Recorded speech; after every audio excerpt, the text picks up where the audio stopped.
Dalton Lemon has signed with Tiffin University for soccer. Looking back on his time as a Golden Eagle, Dalton says his favorite memory is being with the whole team on senior night.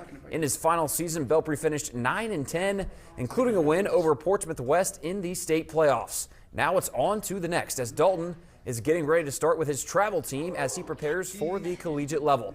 Dalton will join a Dragon squad that went 13-2-5 and made an appearance in the Division II postseason tournament last season. Dalton talks about what drew him to Tiffin. I'll let you get one too.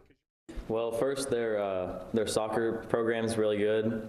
You know, they're nationally ranked last year. They've won countless championships, and just hoping I can join a winning team and build onto what they have already. No spots are guaranteed, so you know they have preseason. That's when you figure all that stuff out. But they seem genuinely like they care, and they're happy for me to be there.